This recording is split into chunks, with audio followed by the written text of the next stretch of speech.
بسم الله الرحمن الرحيم. ومن أحسن قولا ممن دعا إلى الله وعمل صالحا وقال إنني من المسلمين. وخلق منها زوجها وبث منهما رجالا كثيرا ونساء واتقوا الله الذي تساءلون به والأرحام إن الله كان عليكم رقيبا. يا أيها الذين آمنوا اتقوا الله وقولوا قولا سديدا يصلح لكم أعمالكم ويغفر لكم ذنوبكم ومن يطع الله ورسوله فقد فاز فوزا عظيما. أما بعد فإن خير الحديث كتاب الله وخير الهدي هدي محمد صلى الله عليه وسلم وشر الأمور محدثاتها وكل محدثة بدعة وكل بدعة ضلالة وكل ضلالة في النار. أعوذ بالله من الشيطان الرجيم. بسم الله الرحمن الرحيم. يا أهل الكتاب لا تغلوا في دينكم ولا تقولوا على الله إلا الحق إنما المسيح عيسى ابن مريم رسول الله وكلمته ألقاها إلى مريم وروح منه فآمنوا بالله ورسله ولا تقولوا ثلاثة انتهوا خيرا لكم إنما الله إله واحد سبحانه أن يكون له ولد له ما في السماوات وما في الأرض وكفى بالله وكيلا. وقال سبحانه وقالوا لا تذرن آلهتكم ولا تذرن ودا ولا سواعا ولا يغوث ويعوق ونسرا وقد أضلوا كثيرا ولا تزد الظالمين إلا ضلالا. وقال رسول الله صلى الله عليه وسلم لا تطروني كما أطرت النصارى ابن مريم فإنما أنا عبد فقولوا عبد الله ورسوله. قال عليه الصلاة والسلام إياكم والغلو فإنما أهلك من كان قبلكم الغلو. মহান আল্লাহর সমস্ত প্রশংসা যে আল্লাহ আমাদেরকে মুসলিম করে সৃষ্টি করেছেন এবং আমাদেরকে হেদায়েত দান করেছেন, উত্তম হেদায়েত আমাদের জন্য নির্ধারণ করেছেন। সেই আল্লাহর প্রশংসা যে আল্লাহ আমাদেরকে তালিমি মজলিসে বসার জন্য তৌফিক দান করেছেন। আলহামদুলিল্লাহ। অসংখ্য অগণিত সালাত ও সালাম আমাদের প্রিয় নবী মুহাম্মদুর রাসূলুল্লাহ সাল্লাল্লাহু আলাইহি ওয়াসাল্লামের প্রতি। আল্লাহ তাআলা যাকে পৃথিবীর সেরা পথ প্রদর্শক, সেরা হাদি হিসেবে, আদর্শবান হাদি হিসেবে নির্ধারণ করেছেন, যার পথ প্রদর্শনে, যার নির্ধারিত, যার দেখানো পথের মধ্যেই রয়েছে প্রকৃতপক্ষে মানবতার কল্যাণ, মানবতার মুক্তি, সেই রাসূলের প্রতি সালাত ও সালাম। আল্লাহুম্মা সাল্লি আলাইহি আল্লাহুম্মা বারিক আলাইহি। আমাদের আজকের আলোচনা হচ্ছে বনি আদম কেন কুফরিতে যাচ্ছে, কেন কুফরির দিকে ধাবিত হচ্ছে, কেন কুফরির মধ্যে প্রবেশ করছে বনি আদম। এই বনি আদমকে, অর্থাৎ আদমের সন্তানকে, বনি আদম মানে হচ্ছে আদমের সন্তান, আদমের সন্তানকে তো আল্লাহ তাআলা মুসলিম করে সৃষ্টি করেছেন। আদমের সন্তানকে আল্লাহ তাআলা মুসলিম করে সৃষ্টি করেছেন। ও হিন্দুর ঘরে জন্ম নিচ্ছে ঠিক, ও নাসারার ঘরে জন্ম নিচ্ছে ঠিক, ও বৌদ্ধের ঘরে জন্ম নিচ্ছে ঠিক, ও ইহুদির ঘরে জন্ম নিচ্ছে ঠিক, ও মাজুসির ঘরে জন্ম নিচ্ছে ঠিক, কিন্তু ওকে আল্লাহ তাআলা মুসলিম করে সৃষ্টি করেছেন।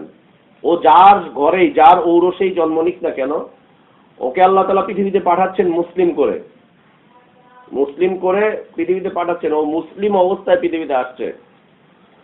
আসার পরে যার পিতামাতা যেই ধর্মের, এই সন্তানটি সেই ধর্মের দিকে চলে যাচ্ছে। আর যেই সন্তানগুলো মুসলিমের ঔরসে জন্মগ্রহণ করেছে, তারাও দেখা যাচ্ছে যে জন্মের পরে শিক্ষা দীক্ষা পাওয়ার পরেও এরা হয় নাস্তিক হচ্ছে, না হলে মুশরিক হচ্ছে, না হলে মুনাফিক হচ্ছে, না হলে কাফের হচ্ছে। বিভিন্ন দিকে এরা ছুটে যাচ্ছে, ইসলাম থেকে দূরে সরে যাচ্ছে, কুফরির দিকে এরা ধাবিত হচ্ছে। কেন? কারণটা কি? একটা কারণ তো থাকবে, তাই না? একটা কারণ তো থাকবে। মানুষ বাসা বাড়ি বানাচ্ছে কেন? যাতে একটু আরামে থাকতে পারে। একটা গাড়ি কিনছে কেন? যাতে লোকাল বাসে ঠেলাঠেলি করতে না পারে, না লাগে। পড়াশোনা করছে ছেলেপেলেরা কলেজ ইউনিভার্সিটিতে কেন?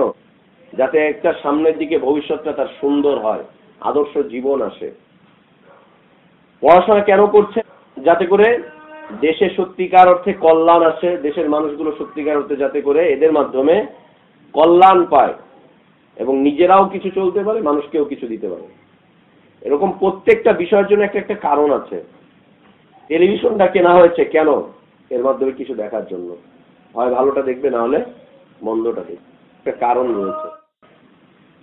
এই বানি আদম যে কুফুরির দিকে ঢুকছে, কুফুরিতে ধাবিত হচ্ছে, কুফুরির মধ্যে সে প্রত্যাবর্তন করছে, এই করার কারণটা কি? আজকে থেকে আমাদের কারণ বর্ণনা শুরু। এখন থেকে নিয়ে একেবারে লাস্ট পর্যন্ত বানি আদমের কুফুরির কারণগুলোকে পুঙ্খানুপুঙ্খানুভাবে বিশ্লেষণ করা হয়েছে। প্রায় 46-47টা অধ্যায় একেবারে পুঙ্খানুভাবে আলোচনা পেশ করা হয়েছে যে কেন কুফুরির দিকে ধাবিত হচ্ছে। এবং এই ক্লাসগুলো যদি আমরা সামনের দিকে করতে পারি, তাহলে বর্তমানে বাংলাদেশের মুসলিম জনগোষ্ঠীর, মুসলিম আলেম ওলামাদের, মুসলিম দায়ীদের প্রকৃত চেহারা আপনার আমার সামনে একদম ভেসে উঠবে। একদম প্রকৃত চেহারা ভেসে উঠবে যে সত্যিকার অর্থে কারা আল্লাহর দ্বীনের দায়ী, সত্যিকার অর্থে কারা মুসলিম, সত্যিকার অর্থে কারা ইসলামের দিকে মানুষকে আহ্বান করছে, সত্যিকার ইসলাম আমি কোথায় গেলে পাবো, এর কারণগুলো। কারণ আমাদেরকে এখন থেকে জাহিলিয়াতগুলো বর্ণনা করা শুরু হবে। এই কারণ কুফুরিতে যাওয়ার, শিরকের মধ্যে পতিত হওয়ার, হারামের মধ্যে পতিত হওয়ার এই কারণ। যে ব্যক্তি খারাপ জিনিসটাকে জেনে ফেলতে পারবে, যে জিনিসটা খারাপ, ওর যদি বিবেক থাকে ওদিকে কোনদিন যাবে না। এটাই স্বাভাবিক। আগুন সম্পর্কে মানুষের জ্ঞান আছে, এই জন্য আগুনের মধ্যে ইচ্ছা করে লাভ দেয় না। প্রেমিক প্রেমিকা হলে ভিন্ন বিষয়, এটা আলাদা জিনিস। ইচ্ছা করে লাভ দিচ্ছে না। পানি সম্পর্কে জানা আছে, এই জন্য সে সাগরে লাভ দেয় না, নদীতে লাভ দেয় না। কারণ ছাড়া, কিছু কারণ আছে, কারণ ছাড়া কেউ এটা করে না। ও জানে যে এখানে আমার একটা ভয়াবহতা আছে। এই যখন এই ভয়াবহ বিষয়গুলো আমাদের সামনে একদম স্পষ্ট হয়ে উঠবে, তখন মানুষ ওইগুলো থেকে ফিরে আসবে, একদম ফিরে চলে আসবে সেখান থেকে। এই চিত্র আমাদের সামনে উঠে যাবে একবারে। কারা দায়ী? লম্বা কথা বলে ঠিক, আবেগঘন কথাবার্তা বলে ঠিক, বিশাল বিশাল ডায়ালগ দেয় ঠিক, আসলে কারা দ্বীনের দায়ী, সত্যিকার অর্থে কারা দ্বীনের কথা বলছে, আর সত্যিকার অর্থে দ্বীন কারা মানছে, একদম স্পষ্ট হয়ে উঠবে যে কুফুরিতে প্রত্যাবর্তন করার কারণটা কি, কুফুরের মধ্যে ধাবিত হওয়ার কারণ কি, শিরকের মধ্যে ধাবিত হওয়ার কারণ কি, নেফাকের মধ্যে ধাবিত হওয়ার কারণটা কি, কি কারণে নেফাকের মধ্যে ধাবিত হচ্ছে, আর সত্যিকার অর্থে আল্লাহর দ্বীনকে কিভাবে মানতে হবে। দিক নির্দেশনা আসতেছে কোরআন সুন্নাহ থেকে। এতদিন পর্যন্ত 17টা অধ্যায়, 17টা আলোচনা আমাদের গিয়েছে, আমাদেরকে শুধুমাত্র ইবাদতটুকু বোঝানো হয়েছে। এটা ইবাদত, এটা শিরক, এটা ইবাদত, এটা শিরক। ইবাদত করলে এইভাবে করেন, আল্লাহর নামে করেন, আল্লাহর জন্য করেন, বিনা শর্তে করেন, বিনা স্বার্থে করেন, শুধু আল্লাহর জন্য করেন। যদি আল্লাহর বিপরীতে যায় তাহলেই এটা শিরক হয়ে যাচ্ছে। আল্লাহর বিপরীতে গেলে এটা মুসলিম অমুসলিম নির্বিশেষে সকলের জন্য এই 17টা আলোচনা ছিল, সকলের জন্য ছিল এই আলোচনাগুলো। যে কেন কোরবানি করছি, আল্লাহর নামেই করতে হবে, গায়রুল্লাহর নামে করলে সমস্যা। হেদায়েত চাচ্ছি, আল্লাহর কাছেই চাইতে হবে, নবীর কাছেও হেদায়েত চাইলে সমস্যা, নবীর কাছেও হেদায়েত চাইলে সমস্যা, শিরক হয়ে যাচ্ছে। হেদায়েতের এই বিষয়টা অত্যন্ত গুরুত্বপূর্ণ, বড় একটা বিষয়। আল্লাহর রুবুবিয়্যাত যে বুঝতে পারবে সে হেদায়েত বুঝতে পারবে, রুবুবিয়্যাত যে বুঝতে পারবে না সে হেদায়েত বুঝতে পারবে না। সে ভিন্ন ভিন্ন রাস্তায় খালি চরকার মতো ঘুরতেই থাকবে, চরকার মতো খালি ঘুরতে থাকবে। ওই যে নাগরদোলা আমরা দেখেছি না ছোটবেলায়, এই মাথা থেকে ওই মাথা খোলে উপর দিয়ে এভাবে ঘুরছে, ওর কাজই হচ্ছে এই মাথা থেকে ওই মাথা ঘুরে ঘুরে ঘুরে ঘুরে চলে আসা, এই ঘুরতেই থাকবে। যদি কোনো ব্যক্তির কাছে গিয়ে হেদায়েত খুঁজে, কোনো মানুষের কাছে, কোনো দলের কাছে গিয়ে যদি হেদায়েত খুঁজে, এমনকি নবীর কাছে গিয়ে যদি কেউ হেদায়েত চায় যে আমাকে হেদায়েত দেন, হেদায়েত পাবে না। সে মান্নত করছি, নজর করছি, কসম করছি, ওসিলা ধরছি, দোয়া করছি, শাফাআত চাচ্ছি, এই বিষয়গুলো ছিল ইবাদত কেন্দ্রিক। এই ইবাদতের মধ্য দিয়ে বড় বড় শিরকের জন্ম হয়। এই ইবাদতগুলোর মধ্যে দিয়ে বড় বড় শিরকের জন্ম হয়। মুসলিম অমুসলিম নির্বিশেষে সবাই ওগুলোর ভিতরে সামিল হয়ে যায়। এখন থেকে আলোচনা বিষয়বস্তু হচ্ছে যে কুফরিতে কেন পড়ছে, কারণটা কি। 1 নাম্বার কারণ, বাড়াবাড়ি, সীমা লঙ্ঘন করা। সীমা লঙ্ঘন করা 1 নম্বর কারণ। 20 তলার ছাদের উপরে উঠেছেন, একটা রেলিং দেওয়া আছে, এখান থেকে রেলিংটা আপনাকে বুঝিয়ে দিচ্ছে যে এর বাইরে আর তুমি যেতে পারবে না। রেলিংটা দেওয়া আপনাকে বুঝিয়ে দিচ্ছে যে এর বাইরে তোমার আর যাওয়ার কোনো স্কোপ নেই, এখানে পর্যন্ত থেমে যাও, প্রয়োজনে তুমি এইখানে থেকে এটাকে ধরে রাখো, যদি ইচ্ছা হয় তাকিয়ে দেখো, কিন্তু এর বাইরে তোমার আর যাওয়ার স্কোপ নেই। কিছু কিছু রোড আছে নো এন্ট্রি, বিশেষ করে ক্যান্টনমেন্ট এলাকায় নো এন্ট্রি, না এখান থেকে যাওয়া যাবে না, বিপজ্জনক, বিপজ্জনক চিহ্ন। নো পার্কিং লিখে রেখে দিয়েছে রাস্তায়, বিপজ্জনক। ওই 20 তলার উপরে রেলিংটাকে যদি আপনি ক্রস করেন, নির্ঘাত অ্যাক্সিডেন্ট আপনার হবেই। 1 নম্বর বিষয় হচ্ছে যে 98 জন শতকরা মরে যাবে, আর 2 জন বেঁচে থাকলে ওর হাত পা ভেঙে চুরে 13টা বেঁচে যাবে। আর পিসায় বলে ভিন্ন বিষয়, পীরদের কিছুই হয় না, এদের বিষয়টা ভিন্ন। হবেই একটা অ্যাক্সিডেন্ট। কেন? ও সীমা লঙ্ঘন করেছে, সীমাটাকে অতিক্রম করে ফেলেছে। যেখানে নো এন্ট্রি লেখা আছে, বিশেষ করে ক্যান্টনমেন্ট এলাকায়, ওইখানে ঢুকলে আপনাকে ব্রাশ করা হবে। কেন? বিপজ্জনক এলাকা, বিপজ্জনক। সিগারেটের প্যাকেটের মধ্যে লেখা আছে স্বাস্থ্যের জন্য ক্ষতিকর, ফুসফুসের রোগের সৃষ্টি হয়, তারপরেও টানছে ইচ্ছা করে, ও দিতে যে খা, এ সমস্যার সৃষ্টি কর। যেই যাচ্ছে তার সমস্যা হচ্ছে। কেন? সীমা লঙ্ঘন করেছে। এ তো দুনিয়ার ব্যাপার। ঠিক আখিরাতের ক্ষেত্রে এর চাইতেও কঠিন অবস্থা। আল্লাহ সুবহানাহু ওয়া তাআলা যে মানুষগুলোকে মুসলিম করে সৃষ্টি করলেন, তার জন্য একটা হুদুদ দিয়ে দিলেন। হুদুদ বলা হয় সীমানাকে, সীমানাকে বলা হয় হুদুদ। এই জন্য আরবি পরিভাষায় বর্ডার গার্ডকে বলে হারাস আল হুদুদ। বর্ডার গার্ড আমাদের যেটা হয়েছে, বর্ডার গার্ড বিডিআর যেটা ছিল, হারাস আল হুদুদ। হারাস মানে হচ্ছে পাহারাদার, হুদুদ মানে সীমানা, সীমানা চৌকিতে যারা পাহারা দেয়, হারাস আল হুদুদ। আল্লাহ সুবহানাহু ওয়া তাআলা মুসলিম জীবনের জন্য একটা হুদুদ দিয়ে দিয়েছেন। যেমন এই যে দেখেন এই পানিটা, ততক্ষণ পর্যন্ত বাইরে পড়বে না যতক্ষণ পর্যন্ত এটা ভিতরে পানি দিবেন। ভিতরে দিচ্ছেন, এটা বাইরে যাচ্ছে না। যখন এর বাইরে সাইড দিয়ে দিবেন, এটার উপরে যখন দিবেন, পানি সামান্য ভিতরে ঢুকবে, অধিকাংশটাই বাইরে চলে আসবে।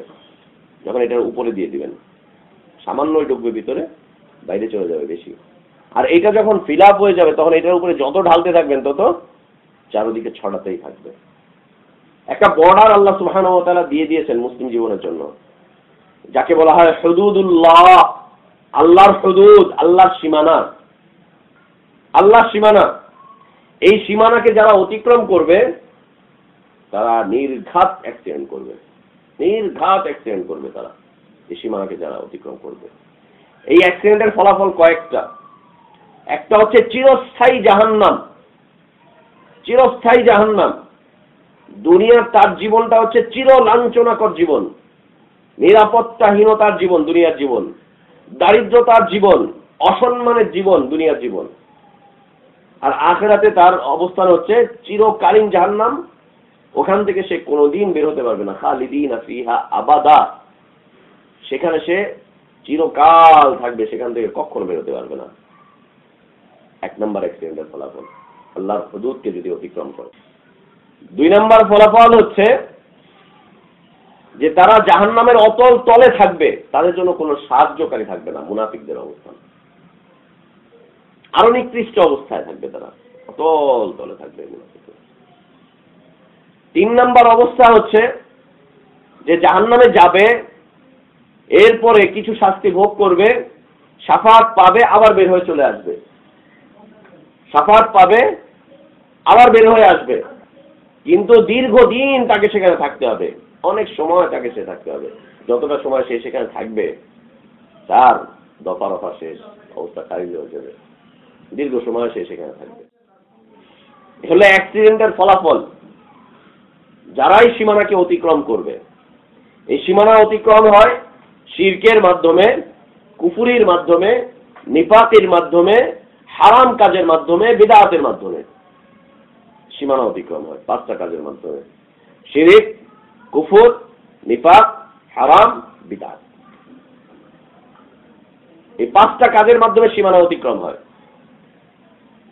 শিরিক আর কুফুরটা একেবারে টোটালি সীমানাকে ছাড়িয়ে দিয়ে উল্টো দিকে চলে যায়, সেই দিকে ধাবিত দৌড়াতে থাকে শিরিক, কুফুর এবং নিফাক। আর হারাম আর বিদআতটা এই সীমানার উপরে থাকে, এইখান থেকে একটু পা দেয়, আবার আসে, আবার যায়, আবার আসে, এই অবস্থার মধ্যে সে থাকে। হারাম আর বিদআতটা অত্যন্ত ভয়াবহ একটা পরিস্থিতি। আল্লাহর হুদুদ, এই হুদুদের ভিতরে থাকতে হবে, সীমানার বাইরে যাওয়া যাবে না, সীমানার উপরেও দাঁড়ানো যাবে না। সীমানার উপরে দাঁড়ালে দুটা সম্ভাবনাই আছে, ওদিকেও চলে যাব, এদিকেও চলে যাব, যে কোনো সময় ব্যালেন্সহীন অবস্থায় থাকবে, ব্যালেন্স থাকবে না তার শরীরে, এদিকেও যেতে পারে, ওদিকেও যেতে পারে, অ্যাক্সিডেন্টও করতে পারে, আবার সে সালামাতও থাকতে পারে, ভালোও থাকতে পারে, ব্যালেন্স থাকবে না। সীমানার উপরে যদি কেউ ওঠে, মুসলিমদের জন্য সীমানার ভিতরেই থাকতে হবে। আল্লাহ বলছেন তিলকা হুদুদুল্লাহ ওয়া মান ইউতি'আল্লাহ ওয়া রাসূলাহু, এ হচ্ছে আল্লাহর হুদুদ, যারা আল্লাহ এবং তার রাসূলের আনুগত্য করবে। ইউদখিলহু জান্নাতিন তাজরি মিন তাহতিহা আন-নার খালিদিনা ফিহা আবাদা, তাদেরকে জান্নাতে আল্লাহ তাআলা প্রবেশ করাবেন, যেই জান্নাতের নিচে নহর প্রবাহিত, প্রবাহমান ঝর্ণা থাকবে, খালিদিনা ফিহা আবাদা, সেইখানে আজীবন থাকবে। যালিকা হুয়াল ফাওজুল আযীম, এটা হচ্ছে রবের পক্ষ থেকে মহান পুরস্কার, যারা সীমানাকে মেনে চলবে। ওয়া ইয়াসিল্লাহ ওয়া রাসূলাহু, আর যারা আল্লাহ এবং তার রাসূলের অবাধ্য হবে, বিরুদ্ধাচরণ করবে, ওয়া ইয়াতাআদ্দা হুদুদাহু, এবং আল্লাহর দেওয়া সীমানাকে সে অতিক্রম করবে, হুদুদকে সে অতিক্রম করবে, যে অতিক্রম করবে আল্লাহর দেওয়া সীমানাকে, ইদখিলহু নারান খালিদান ফিহা, আল্লাহ তাআলা তাদেরকে জাহান্নামে প্রবেশ করাবেন আজীবনের জন্য। ওয়াযালিকা খিজুল আযীম, এটা হচ্ছে আল্লাহর পক্ষ থেকে মহাশাস্তি, লাঞ্ছনাকর শাস্তি। এজন্য সীমানা অতিক্রম না করা, সীমানার কাছাকাছি না চলে আসা, সীমানার উপরে না যাওয়া, সীমানার ভিতরে থাকা, যতটা সম্ভব সীমানার ভিতরে থাকা। এই সীমানাকে যারা অতিক্রম করবে তাদের জন্য নির্ঘাত তাদের সমস্যা রয়েছে, নির্ঘাত, হয় চিরকালীন সমস্যা, না হলে খণ্ডকালীন সমস্যা, এই সমস্যা তাদের থাকবেই। সীমানাকে অতিক্রম, সীমানা অতিক্রম হয় কয়টা বিষয়ের মাধ্যমে? 5টা। কি কি? শিরক, কুফর, নিফাক, বিদআত, হারাম। এই 5টার মাধ্যমে। এই 3টা হচ্ছে অত্যন্ত ভয়াবহ। শিরক, কুফর, নিফাক আজীবনের জন্য, খালিদান মুখাল্লিদান ফিহা, আজীবনের জন্য সেখানে সে থাকবে। ওর দুনিয়ার শেষ, ওর আখিরাতও শেষ, উভয়টাই বরবাদ হয়ে যাবে। তো এই বনি আদমের কুফরির মধ্যে প্রবেশ করা এর কারণ হচ্ছে সে বাড়াবাড়ি করছে, সীমা লঙ্ঘন করেছে, সীমা লঙ্ঘন করবে। এই সীমা লঙ্ঘন করবে 5টা জিনিসের মাধ্যমে। ক্ষেত্র কয়টা? ক্ষেত্র অসংখ্য ক্ষেত্রে সে সীমা লঙ্ঘন করবে। এই ক্ষেত্রগুলো মানুষের ব্যক্তি জীবনের সাথে সম্পৃক্ত থাকে, পারিবারিক জীবনের সাথে সম্পৃক্ত থাকে, সামাজিক জীবনের সাথে সম্পৃক্ত থাকে, রাষ্ট্রীয় জীবনের সাথে সম্পৃক্ত থাকে, আন্তর্জাতিক জীবনের সাথে সম্পৃক্ত থাকে। এই ক্ষেত্রগুলো ইবাদতের সাথে সম্পৃক্ত থাকে। ইবাদত বন্দেগী, যত প্রকার ইবাদত আছে সকল প্রকার ইবাদতের মধ্যে সম্পৃক্ত থাকে। এই ক্ষেত্রগুলো ইতিকাদের সাথে সম্পৃক্ত থাকে, বিশ্বাস, মানুষের আত্মিক যে বিশ্বাস, অন্তরের একটা বিশ্বাস, এই বিশ্বাসের সাথে সম্পৃক্ত থাকে। সামনে আসতে অন্তরের ইবাদতের বিষয়, এই বিশ্বাসের সাথে সম্পৃক্ত থাকে এই ক্ষেত্রগুলো। বাহ্যিক আমলের সাথে, দৈনন্দিন জীবনের সাথে, ইতিকাদের সাথে, বিশ্বাসের সাথে, মালি ইবাদতের সাথে এই ক্ষেত্রগুলো জড়িত। আসেন ইতিকাদের সাথে আমরা প্রথমে বিষয়টা বুঝি। ইতিকাদের সাথে জড়িতটা কি? ইতিকাদ বিশ্বাসের সাথে জড়িতটা কি? বিশ্বাসের সাথে জড়িত হচ্ছে 6টা বিষয়, তার সাথে আরো কিছু শাখা প্রশাখা। 6টা বিষয় বিশ্বাসের সাথে জড়িত, যাকে ঈমানের স্তম্ভ, আরকানুল ঈমান বলে আমরা জানি। ঈমানের রোকন হিসাবে যেগুলো পরিচিত, এই 6টা ক্ষেত্রে বিশ্বাসগতভাবে সে সীমা লঙ্ঘন করবে, পথভ্রষ্ট হয়ে যাবে। ক্ষেত্র 6টা ক্ষেত্র। 1 নাম্বার, আল্লাহর প্রতি ঈমান, 2 নম্বর মালাইকাদের প্রতি ঈমান, 3 নম্বর কিতাব সমূহের প্রতি ঈমান, 4 নম্বর রাসূলদের প্রতি ঈমান, 5 নম্বর তাকদীরের প্রতি ঈমান, 6 নম্বর আখিরাতের প্রতি ঈমান। ঈমানের ক্ষেত্রে বাড়াবাড়ি করবে, সীমা লঙ্ঘন করবে ও কুফরির মধ্যে ধাবিত হয়ে যাবে, কুফরের মধ্যে ধাবিত হয়ে যাবে। আর এই ঈমানের ক্ষেত্রে যে বাড়াবাড়িটা, এই বাড়াবাড়িটা মানুষকে হয় কাফের না হলে মুশরিক বানিয়ে দিবে, হয় কাফের না হলে মুশরিক বানিয়ে দিবে, হয় কাফের বানাবে না হলে মুশরিক বানাবে। ঈমানের ক্ষেত্রে 2 নম্বর বাড়াবাড়ি যেটা হবে সেটা দিয়ে তাকে নেফাক বানিয়ে দিবে, মুনাফিক বানিয়ে দিবে, মুনাফিক বানিয়ে দিবে। সেই ঈমানের ক্ষেত্রে তেমন কোনো বাড়াবাড়ি করবে না, ঈমান বাস্তবায়নের ক্ষেত্রে সে সমস্যা করবে। আমলগতভাবে সে আত্মিক অন্তর্গতভাবে সে সমস্যা সৃষ্টি করবে, সে মুনাফিক হয়ে যাবে, তার অবস্থানটা কঠিন হয়ে যাবে। আল্লাহর প্রতি ঈমান। আল্লাহ রাসূল সাল্লাল্লাহু আলাইহি ওয়াসাল্লামের কাছে একদিন একজন ব্যক্তি আসলেন সাদা ধবধবে কাপড় পরে, সাদা ধবধবে কাপড় পরে, কালো চুল, কালো কেশ নিয়ে, খুব সুন্দর পরিপাটি অবস্থায় রাসূল সাল্লাল্লাহু আলাইহি ওয়াসাল্লামের সামনাসামনি এসে বসলেন। বসে তার হাঁটুটাকে রাসূলের হাঁটুর সাথে লাগিয়ে দিলেন, লাগিয়ে দিয়ে বসে বলছেন যে ইয়া মুহাম্মদ আখবিরনি আনিল ঈমান, মুহাম্মদ আপনি আমাকে ঈমান সম্পর্কে বলেন। আল্লাহ রাসূল সাল্লাল্লাহু আলাইহি ওয়াসাল্লাম বলেন আল ঈমান আন তুমিনা বিল্লাহ ওয়া মালাইকাতিহি ওয়া কুতুবিহি ওয়া রুসুলিহি ওয়াল ইয়াউমিল আখির ওয়াল কদরি খাইরিহি ওয়া শাররিহি মিনাল্লাহি তাআলা। এই হচ্ছে ঈমান। তিনি বলছেন ইয়া মুহাম্মদ আখবিরনি আনিল ইসলাম, মুহাম্মদ আপনি আমাকে ইসলাম সম্পর্কে বলেন। তিনি বলছেন, উত্তর করছেন আল ইসলাম লা ইলাহা ইল্লাল্লাহ ওয়া আন্না মুহাম্মাদার রাসূলুল্লাহ ওয়া ইকামিস সালাহ ওয়া ইতাইজ যাকাত ওয়া তাসুমু রমাদান ওয়া তাহিজ্জুল বাইত মান ইসতাতা ইলাইহি সাবিলা। ঈমানের ইসলামের পরিচয় তিনি দিলেন। একজন লোক এসে তাকে জিজ্ঞেস করছেন, সাহাবীরা বলছেন যে এই লোকটাকে আমরা চিনিও না, অনেক দূর থেকে এসেছে, তাও মনে হচ্ছে না, কারণ সফর করে আসলে তার শরীরে চেহারা একটা আবরণ দেখা যাবে যে সফর করে এসেছে, বোঝা যাবে। আপনি এখান থেকে গুলিস্তান গেলেই মানুষ বলতে পারবে যে আপনি জার্নি করে এসেছেন। কিন্তু এই লোকটা মদিনার না, এই লোকটাকে আমরা কখনো দেখিনি। একেবারে সাদা ধবধবে পরিষ্কার পরিচ্ছন্ন অবস্থায় একটা লোক এসে আল্লাহ রসুলের সাথে হাঁটু মিলিয়ে দিয়ে বসে আছে। এই লোকটাকে আমরা চিনিও না, আবার তার চেহারায় সফরের কোনো চিহ্নও নেই, কোনো ধুলাবালি নেই, কিছুই নেই, চেহারা মলিনতাও নেই, কোনো কিছুই নেই, চিনতেও পারছে না। তাকে জিজ্ঞেস করা হলো যে আপনি আমাকে ইহসান সম্পর্কে বলেন। তৃতীয় প্রশ্ন। তিনি বলছেন ইহসান আন তা'বুদাল্লাহ কান্নাকা তারা ফাইন লাম তাকুন তারাহু ফাইন্নাহু ইয়ারাক। ইহসানের পরিচয় দিলেন। তারপর তিনি বলছেন যে আমাকে কিয়ামত সম্পর্কে বলেন। আল্লাহ রাসূল সাল্লাল্লাহু আলাইহি ওয়াসাল্লামের চতুর্থ প্রশ্নের ক্ষেত্রে বলছেন যে আমাকে যে প্রশ্ন করেছে সে আমার চাইতে বেশি জানে এই বিষয়, সে আমার চাইতে বেশি জানে। অতীতের 3টা প্রশ্নের উত্তর দিচ্ছেন। চতুর্থ প্রশ্নের ক্ষেত্রে বলছেন যে আমাকে যে জিজ্ঞেস করেছে সে আমার চাইতে বেশি জানে এই বিষয়ে। তবে ঠিক আছে, প্রশ্ন করেছেন, আমি এর শুধুমাত্র কয়েকটা আলামত বলে দিচ্ছি। কয়েকটা আলামত বললেন।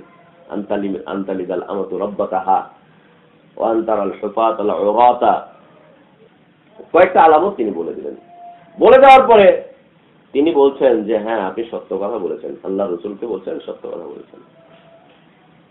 প্রশ্নকারী উত্তরদাতাকে বলছেন যে আপনি সত্য কথা বলেছেন। এই বলে তিনি চলে গেলেন।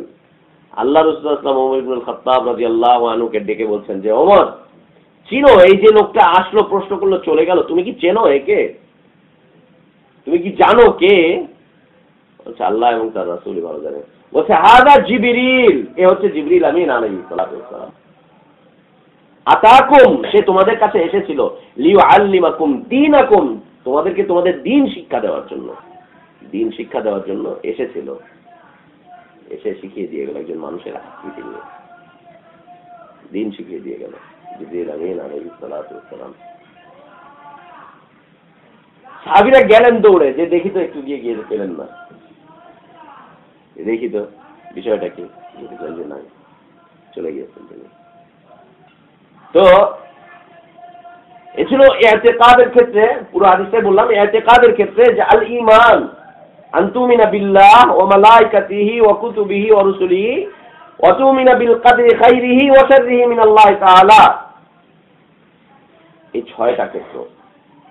এখানে যদি বিশ্বাসের কোনো ঘাটতি আসে, এখানে যদি বিশ্বাসগত ক্ষেত্রে কেউ বাড়াবাড়ি করে, সীমা লঙ্ঘন করে, সে নির্ঘাত কাফের হবে, মুশরিক হবে, মুনাফিক হবে, বিদআতি হবে, অথবা হারামের মধ্যে পতিত হয়ে যাবে। এখানে যদি সমস্যা হয়, আর এই ঈমানের ক্ষেত্রে সমস্যা হওয়ার কারণে তার ইসলামের মধ্যে সমস্যা হবে, ইসলামের ইবাদত বন্দেগী সবকিছুর ভিতরে সমস্যা সৃষ্টি হয়ে যাবে। যে ব্যক্তি আল্লাহর প্রতি ঈমান পরিশুদ্ধভাবে আনতে পারে না, সে কালিমার শাহাদাত ঠিক মতো দিতে পারবে না। আল্লাহর প্রতি পরিপূর্ণ ঈমান নেই, ঈমানের বিষয়বস্তুগুলোকে যে ব্যক্তি না জানে, সে লা ইলাহা ইল্লাল্লাহ নিয়ে বিকৃতি ঘটাবে 100 বার, একবার না 100 বার বিকৃতি ঘটাবে। আল্লাহর প্রতি ঈমানের যে ধারাবাহিকতা, আল্লাহর প্রতি ঈমানের যে ধারা, আল্লাহর প্রতি ঈমানের যে স্তম্ভগুলো রয়েছে, ওই স্তম্ভের জ্ঞান যদি কারো কাছে না থাকে, সে লা ইলাহা ইল্লাল্লাহ সমস্যা করবে। ওই লা ইলাহা ইল্লাল্লাহ বলে সে ভিক্ষা চাইবে, লা ইলাহা ইল্লাল্লাহ বলে সে লাফালাফি করবে, লা ইলাহা ইল্লাল্লাহ বলে সে নির্বাচনের সময় ভোট চাইবে, লা ইলাহা ইল্লাল্লাহ বলে সে মানুষকে ওই মরার পরে তার জন্য ওই ফ্ল্যাক্সি লোড যেটা করে, ফ্ল্যাক্সি করছে, ট্রান্সফার করছে, ওই করবে 70,000 অথবা 1 লাখের নিসাব দিয়ে একজনকে আরেকজনকে জাহান্নাম থেকে মুক্তি দেওয়া হবে, এই করবে সেই করবে, করেই যাবে। কারণ আল্লাহর প্রতি ঈমান সে বোঝেনি, এই জন্য লা ইলাহা ইল্লাল্লাহ তার সমস্যা। রাসূলের প্রতি ঈমানের কিছু শর্ত রয়েছে, কিছু ধারাবাহিকতা রয়েছে, ধারা উপধারা রয়েছে। এই ধারা উপধারা যে ব্যক্তি জানতে না পারবে, ধারাবাহিকতা যে ব্যক্তি বুঝতে না পারবে, সে মুহাম্মদুর রাসূলুল্লাহ সাল্লাল্লাহু আলাইহি ওয়াসাল্লামকে রাসূল হিসেবে মেনে নিতে পারবে না। মুখে মুখে বলবে হ্যাঁ মুহাম্মদ সাল্লাল্লাহু আলাইহি ওয়াসাল্লাম আমাদের রাসূল, তিনি আমাদের একমাত্র আদর্শ, তিনি এটা সেটা, তার জীবনেই রয়েছে আমাদের জন্য আদর্শ। এরপরে গিয়ে সে আবার বিদআত করবে, এরপরে গিয়ে সে আবার নিফাকি করবে, মুনাফিকি করবে, কুফরি করবে, যদি ধারা সে বুঝতে না পারে। এতেকাদ বিষয় বুঝতে পারতেছি আমরা, এ হচ্ছে বিশ্বাসগত বিষয়। বিশ্বাসগত কারণে সমস্যাগুলো সৃষ্টি হচ্ছে। ঠিক আল্লাহ যে কালাম পাঠিয়েছেন, কোরআন পাঠিয়েছেন, কিতাব পাঠিয়েছেন, এই কিতাবের প্রতি ঈমানের কিছু ধারা উপধারা রয়েছে, সিরিয়াল রয়েছে। কেউ যদি ওইটাকে মেনে নিতে না পারে, ওই জ্ঞানটুকু যদি তার না থাকে, কোরআনকে নিয়ে সে সংশয়ে পড়াটা 100 বার সত্য। যেমন এই জাতি পড়েছে, কোরআন পড়ছে, আল্লাহ বলেছেন তিবিয়ানাল লিকুল্লি শাই, তাফসীলাল লিকুল্লি শাই, প্রত্যেক বিষয়ের বর্ণনা আল্লাহ কোরআন দিয়েছেন, প্রত্যেক বিষয়ের বিস্তারিত বর্ণনা আল্লাহ তাআলা কোরআনে দিয়েছেন। সে বলছে যে কোনো বিষয় যদি আমি কোরআনে হাদিসে না পাই তাহলে আমি কি করবো, আমাকে তো কিয়াস করতে হবে, ইজমা তো করতে হবে। সন্দেহ করতে হয়েছে কেন? কারণ কোরআনে বিশ্বাসের বিষয়টা তার জানা নেই, তারাও বোঝা নেই। আল্লাহর কসম, দীর্ঘ 17টা বছর মাদ্রাসায় পড়েছি, কোনদিন এই ধারা উপধারা আমাদেরকে কেউ শিখায়নি। কি করে শিখাবে? ও নিজেই শিখেনি। আল্লাহর কসম করে বলছি। আপনারা এই বিষয়গুলো জেনে নেন, জেনে গিয়ে তাদের কাছে বলেন, দেখবেন যে হা হয়ে লা জবাব হয়ে বসে থাকবে, লা জবাব হয়ে বসে থাকবে এই মৌলবীগুলো, যারা মুহাদ্দিস হিসেবে পরিচিত, যারা শাইখুল হাদিস হিসেবে পরিচিত, বড় বড় মাদ্রাসার বড় বড় মসজিদের খতিব, ও হা করে বসে থাকবে। কেন আজকে কোরআনকে নিয়ে এত কথা উঠছে? যে কোরআন হাদিসে যদি না পাই তাহলে কি করব? গত সপ্তাহে এক জায়গায় চ্যালেঞ্জ আসলো যে কোরআন হাদিসে যদি না পাই তখন আমরা কি করব। সেই চ্যালেঞ্জের মোকাবেলায় আমি বললাম যে কোরআন হাদিসে কি পাচ্ছেন না আমাকে বলেন, কি পাচ্ছেন না আমাকে বলেন, যেটা না পাবেন আমি সেটার বিষয়ে সমাধান দিয়ে যাই। আপনি পাচ্ছেন না, এটা আপনার জ্ঞানের সমস্যা, আমি পাচ্ছি না, আমার জ্ঞানের সমস্যা। কোন কোন বিষয়গুলো পাচ্ছেন না দেন আমার কাছে বলেন, লিখিত দেন, আমি ওই বিষয়ে সমাধান দিয়ে যাই কোরআন হাদিস থেকে। এর কোনো উত্তর নেই। মুখে মুখে বলে যে কোরআন হাদিসে না পেলে তখন কি করবো, ইজমা কিয়াস তো করতেই হবে, আলেম উলামা তো ধরতেই হবে, তখন পীর তো ধরতেই হবে, তখন আমাকে মাযহাব তো মানতেই হবে। কোরআন হাদিসে পাচ্ছি না, ইন্না লিল্লাহ, কোরআন হাদিসে যদি না পান তো ইসলাম পাবেন কোথায়? যখনই জিজ্ঞেস করবে তখন আর কোনো উত্তর নেই। ঢাকার ধানমন্ডিতে বড় একজন মুফতি সাহেব আছে, বিশাল একটা প্রতিষ্ঠান করেছে, ঢাকা ইউনিভার্সিটি থেকে সে অনার্স মাস্টার্স করা, তারপরে অন্য জায়গায় অনেক পড়াশোনা করেছে। তার সাথে একদিন বৈঠক, সে বলছে যে ইজমা মানতেই হবে, ফিকা মানতে হবে, কিয়াস মানতেই হবে। গত বছর এক বৈঠক রাখছে তার ছাত্রদের সবার সামনে, বিশাল লাইব্রেরি করছে। একসময় সে সালাফি ছিল, আহলে হাদিসদের সাথে ছিল। পরবর্তীতে গিয়ে সে ওখান থেকে চলে গেছে, না এখানেও থাকা যাবে না, এখানে হবে না, তেন হবে না। এখন সে আবার মাযহাব মানা শুরু করেছে, ফেকা মানুষ পোলাবনকে ফেকা পড়ায়ন করে, তেন করে। তো বলছে যে না, এটা ছাড়া কোনো সমাধান নেই, এটা করতেই হবে, ফেকাই মানতে হবে, কোরআন হাদিস বোঝা যাবে না, বুঝতে পারবেন না, হ্যান না তেন না। তো বললাম যে কোন বিষয়টা আপনি বোঝেন না, নিয়ে আসেন আমার কাছে। আমি যদি আজকে আপনাকে সমাধান দিতে না পারি, আমি সময় নিয়ে যাবো, সেদিন এসে সমাধান দিয়ে যাবো।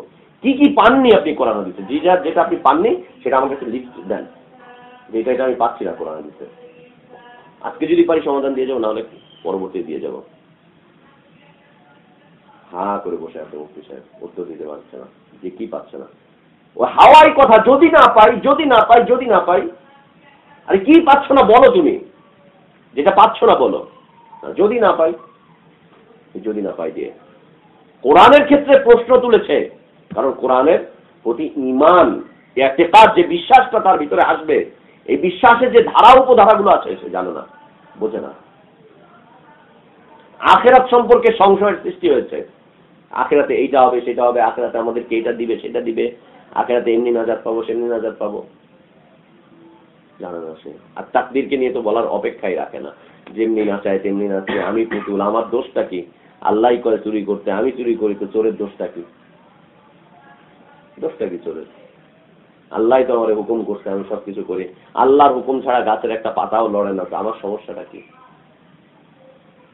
তো বলার অপেক্ষা রাখে না। তাকদীরকে নিয়ে এত বেশি বিভ্রান্তি সৃষ্টি হয়েছে কেন?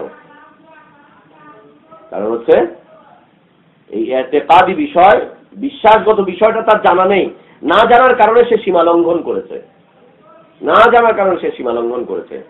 দুনিয়ার ক্ষেত্রে সীমা লঙ্ঘন মানুষের সমস্যা সৃষ্টি করে। আমি যখন প্রথম কম্পিউটার কিনলাম, ডেস্কটপ যেটা কিনলাম, 3 বার চালিয়েছি, এখনো ওইটা জ্বলা অবস্থায় মাটির বাসায় পড়ে আছে। আমার কথা ছিল যে কম্পিউটার আমার সবকিছু, আমি যেমনি চালাই চলবে না কেন? চলবি না কেন? চল, আমি দেই, আমি এই প্রোগ্রামে যাইতে চাই, ওই প্রোগ্রাম ওপেন হয় না, ব্যাস দেই আরেক জায়গায়, শেষ। মাদার বোর্ড নষ্ট হয়েছে, বললাম একটা ফাদার বোর্ড লাগাই দেওয়া, আর কেউ পায় না ফাদার বোর্ড থেকে। 3 বার চলেছে, লাস্ট পর্যন্ত আজকে 1.5-2 বছর ওটা পড়েই আছে। কেন? সীমা লঙ্ঘন, বাড়াবাড়ি। দুনিয়ার ক্ষেত্রে বাড়াবাড়ি করলে মানুষের সমস্যা হবেই, আর আখিরাতের ক্ষেত্রে বলার অপেক্ষা রাখে না। এই 5টা যে কোনো একটা রাস্তার মধ্যে সে যে পড়ে যাবে। ক্ষেত্র কয়টা? ক্ষেত্র অনেকগুলো, ক্ষেত্র অনেকগুলো। তার মধ্যে হতে 6টা ক্ষেত্র, সেটা ইতিকাদের সাথে জড়িত, ঈমানের সাথে জড়িত, বিশ্বাসের সাথে জড়িত। এই বিশ্বাসের ক্ষেত্রে যে ব্যক্তি বাড়াবাড়ি করবে, সে তার আমলের ক্ষেত্রে বাড়াবাড়ি করবে। বিশ্বাসের ক্ষেত্রে যে ব্যক্তি ঘাটতি করবে, আমলের ক্ষেত্রে সে ঘাটতি করবে। বিশ্বাসের ক্ষেত্রে যে ব্যক্তি সীমালঙ্ঘন করবে, আমলের ক্ষেত্রেও সে সীমালঙ্ঘন করবে। বিশ্বাসের ক্ষেত্রে যে ব্যক্তি পথভ্রষ্ট হয়ে যাবে, সে আমলের ক্ষেত্রে পথভ্রষ্ট হয়ে যাবে, ও ক্ষেত্রেও সে পথভ্রষ্ট হয়ে যাবে। বিশ্বাসের ক্ষেত্রে, এই বিশ্বাসের ক্ষেত্রে বাড়াবাড়ি করা হয় কাদেরকে নিয়ে? নবী রাসূলদেরকে নিয়ে, মালাইকা ফেরেশতাদেরকে নিয়ে, তারপরে এই আল্লাহর ওলি যাদেরকে আমরা জানি, দ্বীনি ব্যক্তিত্ব, তাদেরকে নিয়ে বিশ্বাসের ক্ষেত্রে বাড়াবাড়ি করা হয়। বিশ্বাসের ক্ষেত্রে বাড়াবাড়ি, এমনকি আল্লাহকে নিয়েও বিশ্বাসের ক্ষেত্রে বাড়াবাড়ি করা হচ্ছে। আল্লাহকে নিয়ে বিশ্বাসের ক্ষেত্রে বাড়াবাড়ি, সীমা লঙ্ঘন করা হচ্ছে আল্লাহকে নিয়ে। আল্লাহর ক্ষেত্রে বাড়াবাড়ি, সীমা লঙ্ঘন। আল্লাহ সর্বত্র বিরাজমান, আল্লাহ মুমিনের অন্তরে অন্তরে থাকেন, আল্লাহ হচ্ছেন নিরাকার, আল্লাহর কোনো আকার আকৃতি বলতে কিছুই নেই। আল্লাহ পীর বুজুর্গদের মধ্যে মিশে যান, আল্লাহর মধ্যে পীর বুজুর্গরা মিলে যায়, ফানাফিল্লাহ হয়ে যায়। আল্লাহ যত্র তত্র এসে সবকিছুই করেন, আল্লাহ বান্দার সাথে মিলন ঘটান, যা ইচ্ছা তাই করেন। আল্লাহর ক্ষেত্রে বাড়াবাড়ি, আল্লাহর ক্ষেত্রে বাড়াবাড়ি। এই বাড়াবাড়ি মানুষদেরকে শিরকের দিকে, কুফরের দিকে নিয়ে চলে যাচ্ছে। আল্লাহর ক্ষেত্রে বাড়াবাড়ি, আল্লাহর ক্ষেত্রে এই যে বাড়াবাড়ি, নিরাকার শব্দটা, এই নিরাকার শব্দ একজন আস্তিককে, একজন মুসলিমকে কাফের বানিয়ে দেয়, নাস্তিক বানিয়ে দেয়। আস্তিককে নাস্তিক বানায়, কারণ আল্লাহ তার আকার আকৃতির বর্ণনা দিচ্ছেন, মুসলিম সেগুলোকে অস্বীকার করছে। ওর দাড়ি টুপি, ওর সালাত সিয়াম সবই আছে, কিন্তু ও ইতিকাদি ভাবে অমুসলিম হয়ে গিয়েছে, বিশ্বাসগতভাবে তার অবস্থা খুব খারাপ দাঁড়িয়েছে, অজ্ঞতা। আল্লাহ সর্বত্র বিরাজমান, একই অবস্থা। আল্লাহর অঙ্গ প্রত্যঙ্গকে অস্বীকার করা, সেম অবস্থা। আল্লাহকে মাখলুকের সাথে মিলিয়ে দেওয়া, একই অবস্থা।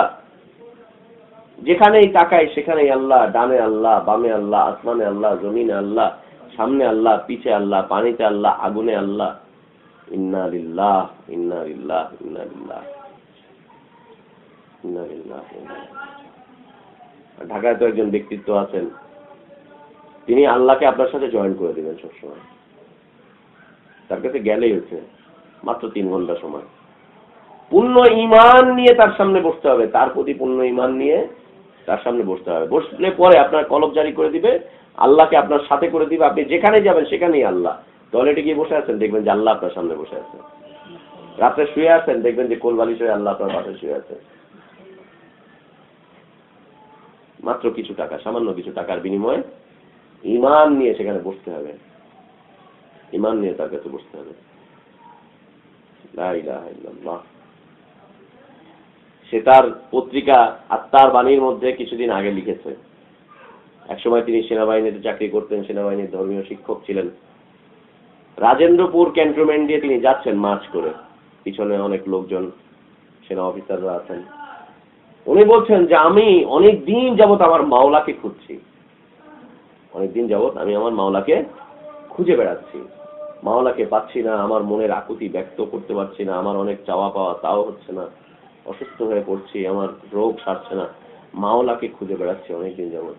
হঠাৎ মার্চ করতে করতে দেখি যে আমার মাওলা তো আমার সামনে, আমার মাওলা আমার সামনে। কি অবস্থায়? একেবারে উলঙ্গ অবস্থায়, কোনো কাপড় চোপড় ছাড়া আমার মাওলা আমার সামনে দাঁড়ানো। এখন উলঙ্গ অবস্থায় আমি কি করে তাকাই, তার দিকে যাই? কারণ আমার পিছনে সেনাবাহিনীর লোকজন আছে, তারা তো আমাকে আজে বাজে বলবে। আমি তাদের ধর্মীয় শিক্ষক, ধর্মীয় শিক্ষকে যদি উলঙ্গ লোকের কাছে যায়, উলঙ্গ মাওলার কাছে যায়, তাহলে মানুষরা কি বলবে আমাকে? অনেকক্ষণ চিন্তার মধ্যে পড়ে গেলাম। শেষ পর্যন্ত আমি ভাবলাম যে না, মানুষ যে যাই বলে বলুক, আমাকে তো আমার মাওলাকে পেতে হবে। আমি সোজা তার দিকে দৌড় দিলাম, গিয়ে তার সামনে করজোর করে এইভাবে বসলাম, হাঁটু গেড়ে বসলাম। বসার পরপরই সে ছিল ওই মুখে, আমার মুখে এসে তাকালো আমার দিকে, তাকিয়ে সোজা আমার মুখের উপরে বাড়ি বর্ষণ করতে শুরু করলো, পেশাব করতে। একেবারে সরাসরি ভাবে লেখা যে বাড়ি বর্ষণ করা শুরু করলো, সে আমার উপরে প্রস্রাব করা শুরু করলো তার মাওলা। যখন প্রস্রাব করছে আমার উপরে, বাড়ি বর্ষণ করছে, তখন আমি চোখ মুখ এভাবে বন্ধ করে আছি, কিছুই করার নেই, আমি সেখান থেকে সরতে পারছি না। কারণ আমি যদি এখন এখান থেকে সরে যাই তাহলে আমি আমার মাওলাকে হারাবো। তাই পেশাব করছে আর আমি সেগুলোকে মারছি বরকত মনে করে। যখন এই বাড়ি বর্ষণ শেষ হয়ে গেল, আমি চোখ খুলে দেখলাম আমার মাওলা আমাকে ছেড়ে দিয়ে চলে গেছে। ওতে জীবনে বিশাল একটা আঘাত পেলাম, মাওলাকে পেয়েও আমি হারালাম। লা ইলাহা ইল্লাল্লাহ। পেশাব দিয়ে গেল মাওলা। ইন্না লিল্লাহি ওয়া ইন্না ইলাইহি। তো আল্লাহর ক্ষেত্রে বাড়াবাড়ি, অনেকগুলো ক্ষেত্রে বাড়াবাড়ি করা হয়েছে আল্লাহকে নিয়ে। এই বাড়াবাড়ি করার কারণে আল্লাহর কোনো ক্ষতি হয়নি। না আল্লাহর ক্ষতি হয়েছে, না আল্লাহর রাজত্বে কোনো ধরনের ক্ষতি হয়েছে, না আল্লাহর সম্মানে কোনো ধরনের ক্ষতি হয়েছে, সম্মানের হানি ঘটেছে, এমনটা হয়নি। ঠিক রাসূলকে নিয়ে বাড়াবাড়ি করা হয়েছে। অন্তত পক্ষে 30টা ক্ষেত্রে এদেশের মানুষ, আলেম ওলামারা আল্লাহর রাসূলকে নিয়ে এমন বেশি বাড়াবাড়ি করেছে, কমপক্ষে 30টা ক্ষেত্রে। তার মধ্যে সর্বোচ্চ ক্ষেত্র হলো আল্লাহর রাসূলকে হাইয়ুল কাইয়ুম বানিয়ে দেওয়া হয়েছে, চিরঞ্জীব বানিয়ে দেওয়া হয়েছে। হায়াতুন নবী, হায়াতুন নবী, হাইয়ুল কাইয়ুম বানিয়ে দিচ্ছে যে রাসূল কোনদিন মরেননি, রাসূল মৃত নন, তিনি চিরঞ্জীব, তিনি চিরজীবিত, তিনি হায়াতুন নবী। দ্বিতীয়ত বাড়াবাড়ি করা হয়েছে রাসূলকে নিয়ে যে রাসূলই হচ্ছেন আল্লাহ, রাসূলই হচ্ছেন আল্লাহ। যিনি রাসূল তিনি আল্লাহ, যিনি আল্লাহ তিনি রাসূল, রাসূলই হচ্ছেন আল্লাহ। রাসূলকে নিয়ে 3 নম্বর বাড়াবাড়ি, যে রাসূলকে বলা হয়েছে আল্লাহর রূহের অংশ, আল্লাহর দেহের অংশ। 4 নম্বর বাড়াবাড়ি, বলা হয়েছে রাসূল হচ্ছে আল্লাহর নূরের অংশ। এইভাবে 30টা ক্ষেত্রে বাড়াবাড়ি করা হয়েছে আল্লাহর রাসূলকে নিয়ে। এই বাড়াবাড়ি করার কারণে তারা কোথায় যাচ্ছে? কুফরিতে চলে যাচ্ছে, হয় কুফরি না হয় শিরক, ওদিকে চলে যাচ্ছে মুসলিম হওয়ার পরে। এই কাফেররা এই কথাবার্তা বলে না, কিন্তু মক্কার মুশরিকরা আল্লাহর কাছে আবেদন করেছিল, মালি হাদার রাসূল, আল্লাহ তুমি কেমন একটা রসুল পাঠালে, ইয়াকুলু তুআম ওয়া ইয়ামশি ফিল আসওয়াক, সে খায়, সে আমাদের সাথে বাজারে যায়, লাউলা উনজিলা ইলাইহি মালাকুন ফায়াকুনা মাআহু নাযীর, আল্লাহ তুমি যদি আমাদের জন্য একজন নূরের তৈরি ফেরেশতাকে পাঠাতে কতই ভালো হতো। সে আমাদেরকে উপদেশ বাণী দিত, এই করতো সেই করতো, আমরা বুঝতাম যে ফেরেশতা এসে বলছে। মক্কার মুশরিকদেরও বিশ্বাস ছিল হচ্ছে মানুষ, এ হচ্ছে মানুষ আমাদের মতো মানুষ, তারা বলছে আমাদের মতো মানুষ, আমাদের মতোই খায়, আমাদের মতোই বাজার ঘাট করে, এই করে, ব্যবসা বাণিজ্য করে। আর মুসলিমরা বলছে যে না, তিনি হচ্ছেন আল্লাহ নূরের অংশ, আল্লাহ আল্লাহ নূরের অংশ, আল্লাহর আত্মার অংশ, তিনি আল্লাহ, তিনি এসে। মক্কার মুশরিকরা বিশ্বাস করতো না যে মুহাম্মদই হচ্ছেন আল্লাহ। আমাদের হুজুররা মসজিদে বসে বসে মিলাদ মাহফিলে তাই আমাদেরকে শোনায়, যিনি রাসূল তিনি আল্লাহ, উর্দুতে পড়ে, আর মিষ্টির লোভে লোকজন বসে বসে সুর করে করে শুনে। ও বুঝে না, ও মনে করে যে কোরআনই পড়ছে, উর্দুতে হুজুর কোরআন পড়ে, হুজুর উর্দুতে কোরআন পড়ছে, এই মনে করে। জি না, ঠিক এমনি ভাবে বাড়াবাড়ি করা হচ্ছে অসংখ্য ক্ষেত্রে নবী রাসূলদেরকে নিয়ে। ঈসা আলাইহিস সালাতু ওয়াস সালামকে নিয়ে বাড়াবাড়ি করা হয়েছে। কেমন বাড়াবাড়ি? বলা হয়েছে ঈসা আলাইহিস সালাম হচ্ছে আল্লাহর পুত্র। তার মাকে নিয়ে বাড়াবাড়ি করা হয়েছে, বলা হয়েছে যে তার মা হচ্ছে আল্লাহর স্ত্রী। আল্লাহ হচ্ছেন পিতা, তার মা হচ্ছে তার স্ত্রী, আর তিনি হচ্ছেন তার পুত্র। 3 সত্তা মিলিয়েই 1 সত্তা, তিনজনই এক। ঈসাও আল্লাহ, মা মারিয়াম আলাইহিস সালাতু ওয়াস সালাম তিনিও আল্লাহ, আর আল্লাহও আল্লাহ, তিনজন মিলে একটাই সত্তা, শুধু আলাদা আলাদা ভাবে থাকছে। তিনি উপরে থাকছেন, ইনি ওখানে থাকছেন, উনি ওখানে থাকছেন, তিনজন মিলে একটাই বিষয়। অতএব আল্লাহর কাছে না চেয়ে ঈসার কাছে যাও। নাউযুবিল্লাহ, ঈসাকে নিয়ে বাড়াবাড়ি করলো না খ্রিস্টানরা। আর উযাইর আলাইহিস সালাতু ওয়াস সালামকে নিয়ে একই রকম বাড়াবাড়ি করেছিল তার জাতি ইহুদিরা।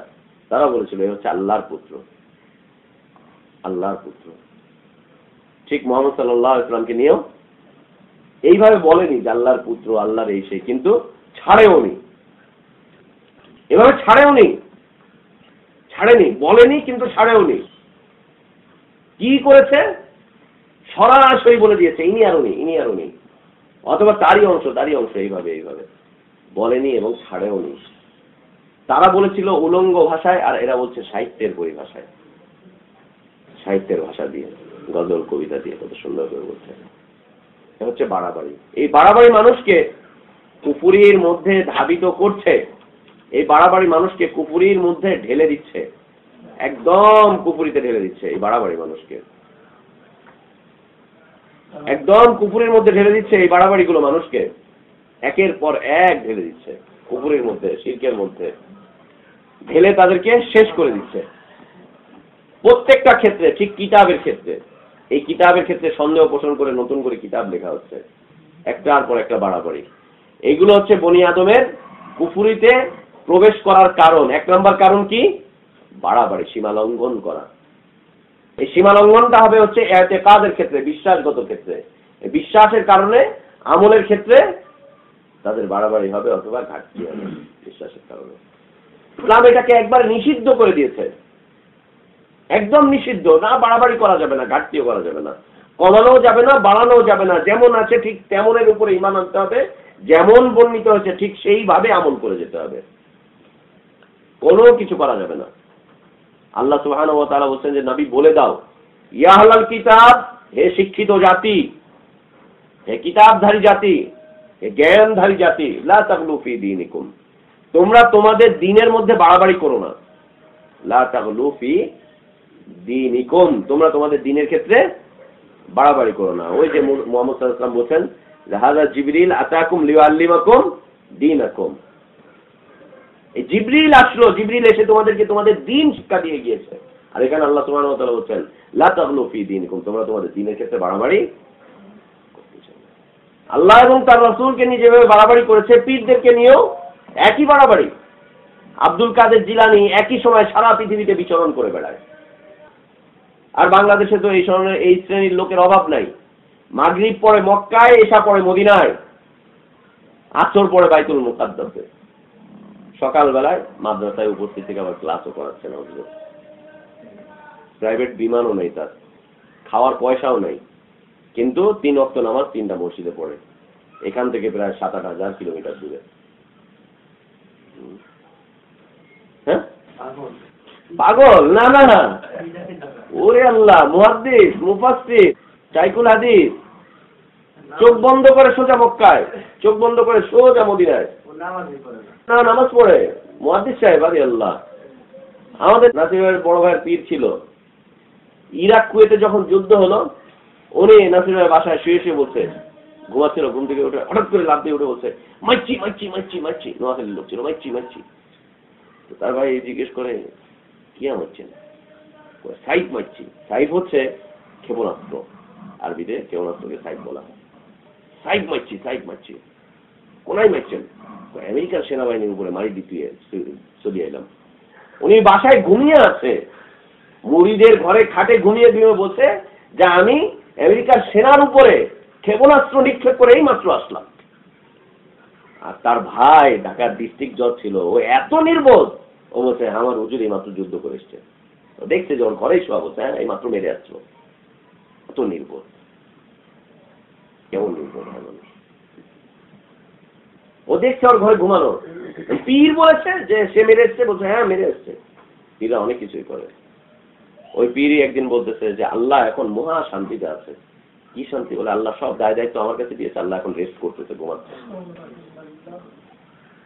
তো মানুষ ওর পিছনে ঘুরে শিক্ষিত শিক্ষিত মানুষগুলো, সচিব, উপসচিব, অফিসার, বড় বড় অফিসাররা এদের পিছনে পিছনে ঘুরে। ইন্না লিল্লাহি ওয়া ইন্না ইলাইহি রাজিউন। বাড়াবাড়ি, এটা হচ্ছে বাড়াবাড়ি। এই যে খানকাগুলো টিকে আছে কিসের উপরে? বাড়াবাড়ি। এক পীরের ঘটনা আমার সামনে ঘটলো। পীরের মাদ্রাসা আমি পড়ি, তখন মাদ্রাসা নির্মাণ কাজ চলতেছে। উনি ছেলেমেয়েদেরকে, লেবারদেরকে জিজ্ঞেস করছে যে কি খাবা, আপেল খাবা? বলছে হ্যাঁ আপেল খাবো। এক মুষ্টি মাটি এইভাবে উঠাচ্ছে, উঠে বলছে নে, দেখছে আপেল লবণ খাচ্ছে। জিজ্ঞেস করছে তুমি কি খাবা? আঙ্গুর খাবো। মাটি উঠে নিচ্ছে, বলে নে আঙ্গুর। আমার সামনে ঘটনা। কি করবেন? মানুষটাই দেখবে যে হ্যাঁ বিশাল ক্ষমতা। আজকে না হেদায়েত পাওয়ার পরে বুঝলাম যে এ হচ্ছে জাদুকর। হচ্ছে জাদুকর। জুয়েলার্স যেমন করে দেখায়, ও পাগড়ি টুগড়ি ছাড়া দাড়ি টাড়ি শেভ করে ও দেখাচ্ছে, আর এখানে দাড়ি টুপি লাগিয়ে বসে বসে দেখাচ্ছে। সেম জিনিস, একই জিনিস। অথচ এটাই হচ্ছে হিদায়াতের রাস্তা। নাউযুবিল্লাহ। এই বাড়াবাড়ি, যে কোনো ক্ষেত্রে বাড়াবাড়ি। আল্লাহ বলছেন যে আহলে কিতাবরা, শিক্ষিত জাতিরা, মস্তিষ্কধারী মানুষরা, লা তাগলু ফি দীনিকুম, তোমরা তোমাদের দ্বীনের ক্ষেত্রে বাড়াবাড়ি করো না, বাড়াবাড়ি করতে যাও না। ওয়ালা তাকুলু আলাল্লাহ ইল্লাল হক, দেখো আল্লাহর ক্ষেত্রে তোমরা সত্য ছাড়া কোনো কথাই বলো না। যদি কোনো কথা বলতে হয় আল্লাহর ব্যাপারে, অবশ্যই সত্যটা বলো, সত্য ছাড়া কোনো কথাই বলো না। চুপ থাকো, নাজাত পেয়ে যাবে। রাসূল বলেছেন মান সাকাতা নাজাত, যে চুপ থাকবে সে নাজাত পাবে। ফালিয়াকুল খায়রান আও লিয়াসমুত মান কানা ইউমিনু বিল্লাহি ওয়াল ইয়াউমিল আখির, যে ব্যক্তি আল্লাহর প্রতি ঈমান আনে, আখিরাতের প্রতি ঈমান আনে, সে যেন ভালো কথা বলে, সত্য কথা বলে, অথবা সে যেন চুপ থাকে, মুখটাকে তালা মেরে রাখে, তাহলে সে নাজাত পেয়ে যাবে। আল্লাহর ক্ষেত্রে বলতে হবে, আল্লাহর ক্ষেত্রে আপনার আলোচনা করতে হবে, যদি করতেই হয় তাহলে সত্য আলোচনা করতে হবে, অন্যথায় মুখ তালা মেরে রাখতে হবে। কি দরকার ছিল আল্লাহকে নিরাকার বানানোর? কি দরকার ছিল সর্বত্র বানানোর? কি দরকার ছিল উপরে নিচে ডানে বামে সব জায়গায় আল্লাহকে বানানোর?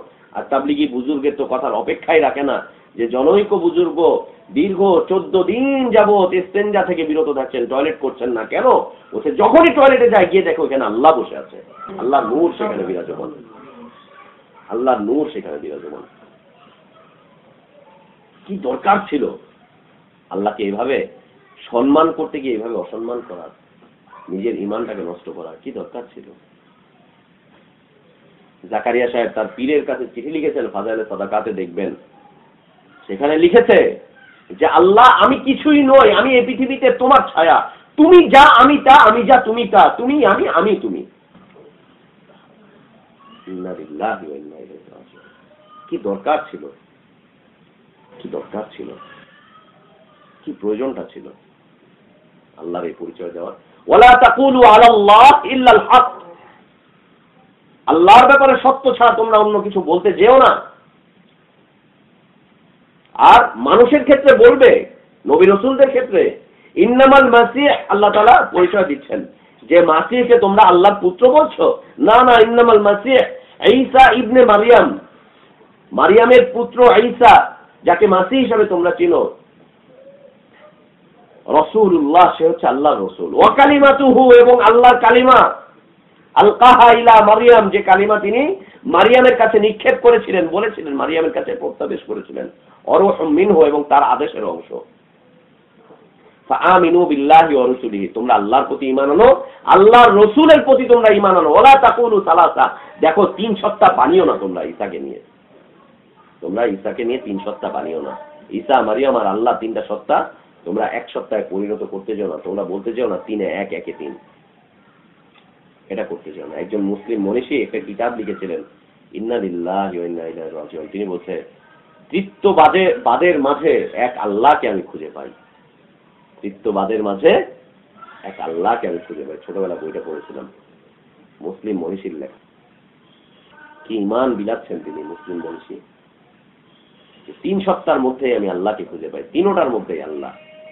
ইন্না লিল্লাহি ওয়ালা তাকুলু সালাসা ইনতাহু খায়রাল লাকুম, তোমরা যদি এই কথা থেকে বিরত থাকো তাহলে তোমাদের জন্য কল্যাণ রয়েছে।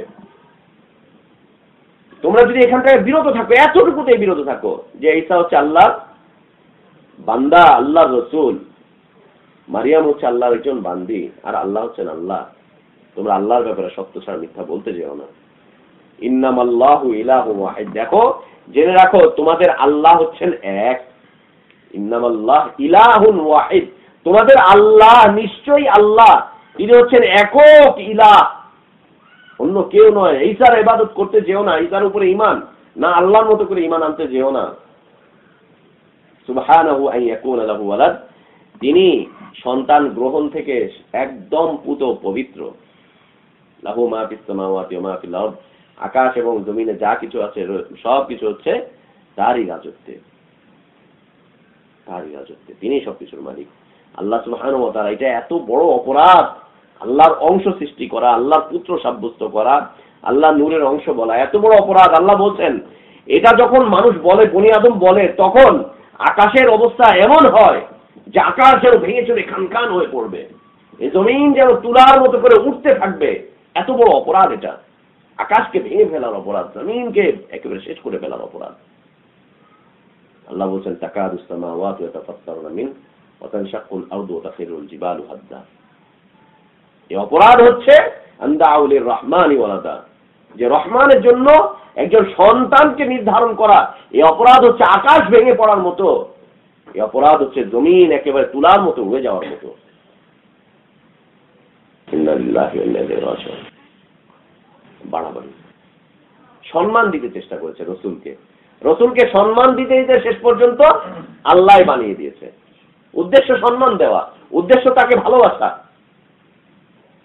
রসুলকে সম্মান দিতে দিতে রসুল সম্পর্কে বলা হচ্ছে রসুল এখনো পর্যন্ত জীবিত আছেন, রসুল ইবাদত বন্দেগী কবুল করেন, রসুল তওবা কবুলকারী, রসুল সবকিছু দেখেন, রসুল সর্বত্র বিরাজমান, রসুল যখন যেখানে ইচ্ছা সেখানেই তিনি যান, রসুল মিলাদ মাহফিলে গিয়ে উপস্থিত হন, এমনকি দেওবন্দ মাদ্রাসার প্রতিষ্ঠাকালীন সময় রসুল সেখানে এসে ডাক দিয়ে গিয়েছেন, দেওবন্দের রেজিস্ট্রি খাতাও তিনি দেখেন, প্রতি বাৎসরিক রিপোর্ট তিনি এসে দেখেন।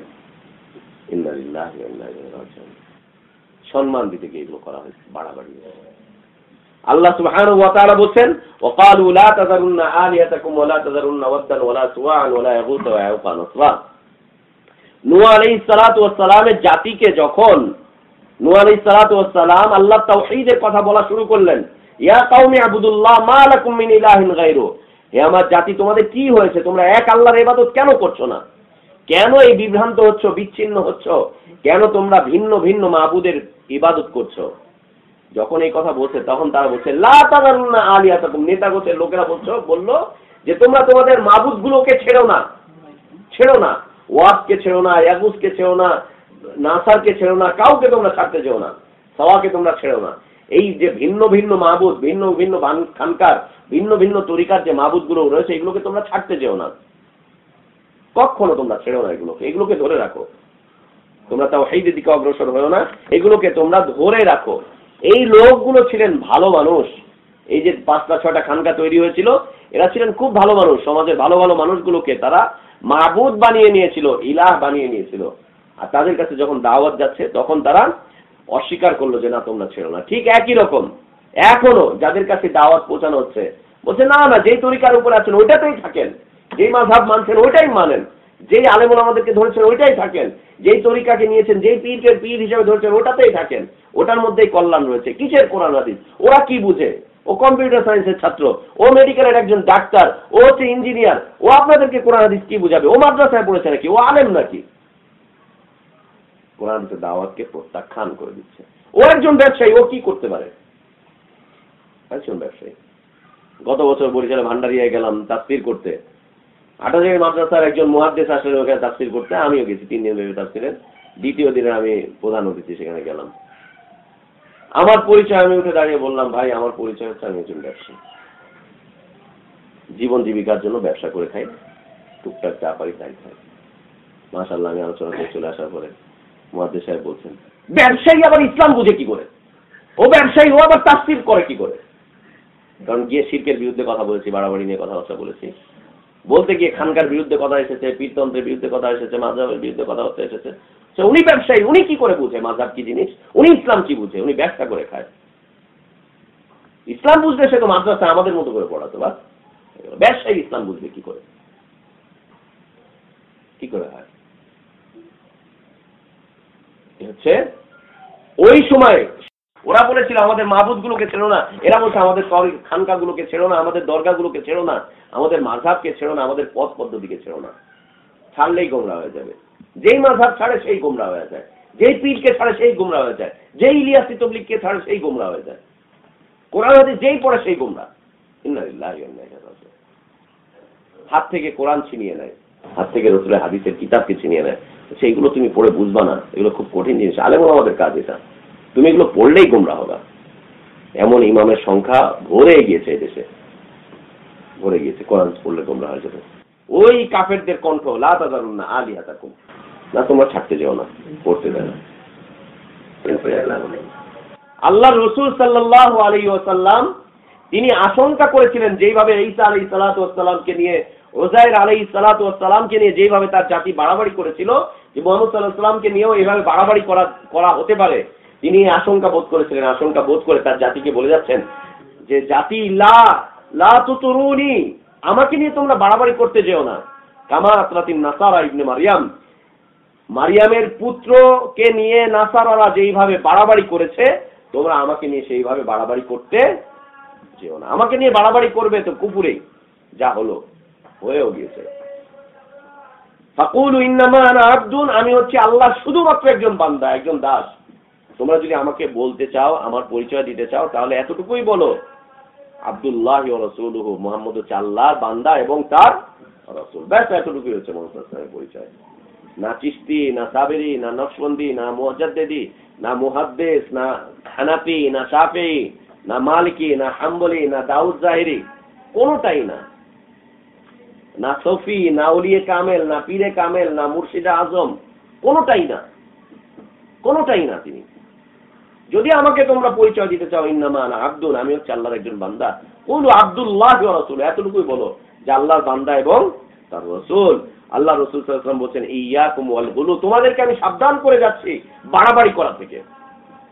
বাড়াবাড়ি করা থেকে তোমাদেরকে আমি সাবধান করে যাচ্ছি। কেন? ফাইন্নামা আহলাকা মান কানা ক্বাবলাকুমুল গুলু, অতীতের জাতিগুলো শুধুমাত্র বাড়াবাড়ি করার কারণে ধ্বংস হয়ে গিয়েছে। ইহুদিরা ধ্বংস হয়েছে আল্লাহর পুত্র সাব্যস্ত করার কারণে, খ্রিস্টানরা ধ্বংস হয়েছে আল্লাহর পুত্র সাব্যস্ত করার কারণে, নূহ আলাইহিস সালাতু ওয়াস সালামের সন্তান এবং তার স্ত্রী এবং তার জাতির লোকজন ধ্বংস হয়েছে কিছু সংখ্যক ভালো মানুষকে নিয়ে বাড়াবাড়ি করার কারণে। ইয়াকুমুল গুলু, তোমাদেরকে সাবধান করছি বাড়াবাড়ি করার থেকে। ফাইন্নামা আহলাকা মান কানা ক্বাবলাকুমুল গুলু, অতীতের জাতিগুলো এই বাড়াবাড়ি করার কারণে ধ্বংস হয়ে গিয়েছে, শেষ হয়ে গিয়েছে। আল্লাহ রাসূল সাল্লাল্লাহু আলাইহি ওয়াসাল্লাম বলেন, হালাকাল মুতানাত্তিউন, হালাকাল মুতানাত্তিউন, যারা বাড়াবাড়ি করে তারা ধ্বংস হয়ে যাক, ধ্বংস হয়ে যাক তারা যারা বাড়াবাড়ি করে, তারা ধ্বংস হয়ে যাক যারা বাড়াবাড়ি করে। আল্লাহ তাআলা আমাদেরকে সকল প্রকার বাড়াবাড়ি থেকে হেফাজত করেন। আল্লাহ আমাদেরকে তার দ্বীনের সীমানার মধ্যে চলার তৌফিক দান করেন। দ্বীনের ক্ষেত্রে পরিশুদ্ধ দ্বীন মানার তৌফিক আল্লাহ আমাদেরকে দান করেন। আল্লাহ জ্ঞানের সাথে আমাদেরকে ইসলাম পালন করার তৌফিক দান করেন। সকল প্রকার বাধা বিপত্তিকে উপেক্ষা করে আল্লাহ আমাদেরকে তার দ্বীনের দিকে অগ্রসর হওয়ার তৌফিক দান করেন। আল্লাহ আমাদের হায়াতে বরকত দান করেন। আল্লাহ আমাদের ইলমে বরকত দান করেন। আল্লাহ আমাদের রিজকে বরকত দান করেন। আল্লাহ আমাদের সন্তানদের মধ্যে বরকত দান করেন। আল্লাহ আমাদেরকে সুস্থ এবং সুস্থ রাখেন। আল্লাহ আমাদেরকে সুস্থ অবস্থায় দিন যাপন করার তৌফিক দান করেন। আল্লাহুম্মা আমিন ওয়া আখির দাওয়ানা আলহামদুলিল্লাহি রাব্বিল আলামিন।